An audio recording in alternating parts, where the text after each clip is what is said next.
welcome back to my film and TV channel. We're looking at a spy action comedy today, and this is called Argylle. Please, if you're new to the channel, push those buttons. It'd be great to have you on board. Spread the word, everything film and TV, reviews, information, vlogs.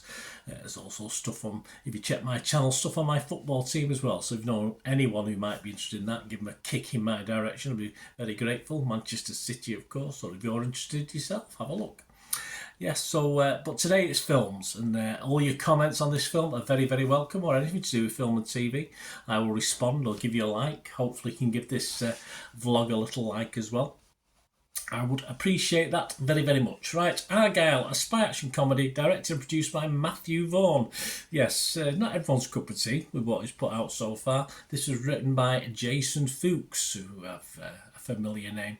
Stars, amongst others, Bryce Dallas Howard, Sam Rockwell, Bryan Cranston, Catherine O'Hara, Henry Cavill, Sofia Boutella, Dua Lipa, Arena DeBose, John Cena and Samuel L. Jackson. Yes, and it's about a reclusive author who is drawn into the world of spies and espionage, or is she? We don't know. After she realises that a new spy novel she is writing mirrors real-world events. Clever girl, clever writer. This was released by Universal and Apple Original Films in the UK on February the 1st, 2024. I'm reviewing this on February the 15th, 2024. So all my scores and comments are as of that date.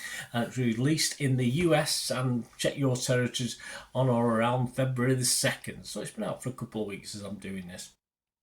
What about the scores? Well, very mixed between the critics and the public. I fall a little bit in between both, in fairness. Rotten Tomatoes, 32% of 267 critics were positive only, so only 32% of them. An average rating of just 4.8 out of 10. That's pretty naff, isn't it? 86 fresh and 181 rotten.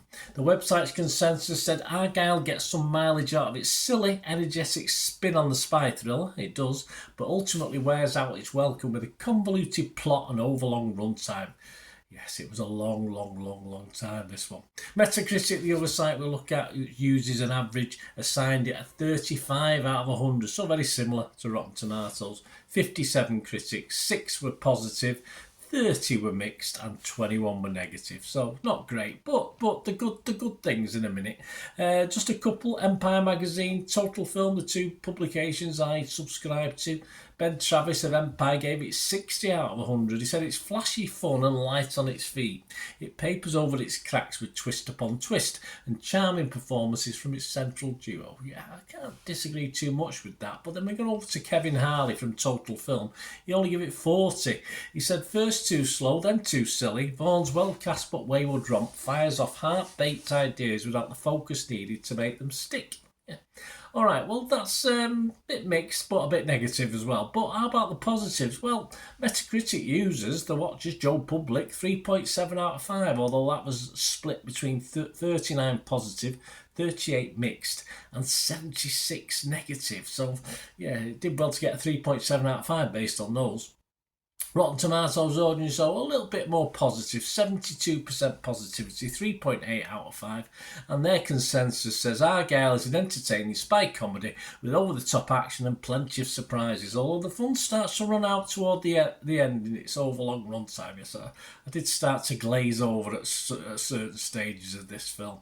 Internet Movie Database, though, well, what can you say? My watchable score is 6 out of 10. Internet Movie Database, spot on, 6 out of 10. 21,000 scores and reviews. So overall, generally liked by the public. I'm the public. What did I think? Well, I do fall between the two stools. I fall between the Total Film guy and the Empire guys with their scores, in fairness.